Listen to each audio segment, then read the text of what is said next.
நாம் உண்ணும் உணவுப் பொருட்களில் நாக்கில் பட்ட உடனே சக்தியாக மாறுகின்ற ஆற்றல் வாய்ந்த உணவு தேன் மட்டுமே. அதற்கடுத்தபடியாக விரைவில் செரிமானமாகின்ற உணவுப் பொருள் எதுவென்று தெரியுமா? சாத்துக்குடி பழம்தான்.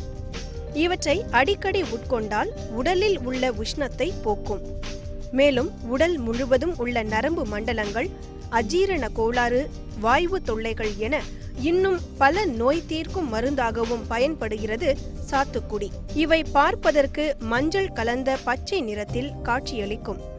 ஆனால் உட்கொண்டால் அதன் சுவையே தனிதான். இத்தனை சிறப்புள்ள சாத்துக்குடியை பயிரிட்டால் நல்ல வருமானமும் பெறலாம். இவற்றை பயிரிடுவதும் பராமரிப்பதும் அவ்வளவு கடினமானதல்ல. மண் மற்றும் தட்ப வெப்பநிலை அதிக சீதோஷ்ணத்துடன் கூடிய சமவெளி பகுதிகளில் நீர்ப்பாசன வசதிகளுடன் உள்ள செம்மண் கலந்த தோட்டக்கால் இடங்களில் சாத்துக்குடி நன்றாக வளரும். மண்ணின் கார அமிலத்தன்மை 6.5 முதல் 7.5 வரை இருக்க வேண்டும். இவற்றை நடவு செய்ய ஏற்ற மாதம் ஜூலை முதல் செப்டம்பர் வரை ஆகும்.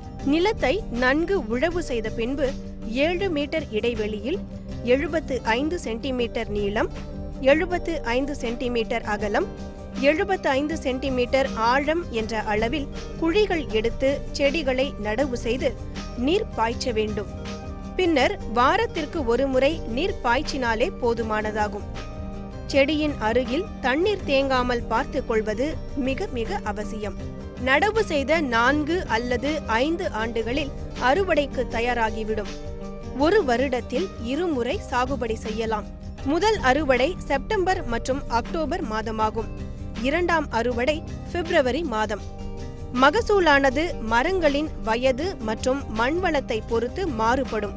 நன்கு பராமரிக்கப்பட்ட ஒரு தோட்டத்தில் இருந்து, அதாவது ஒரு மரத்தில் இருந்து 250 பழங்கள் வரை சாகுபடி செய்யலாம்.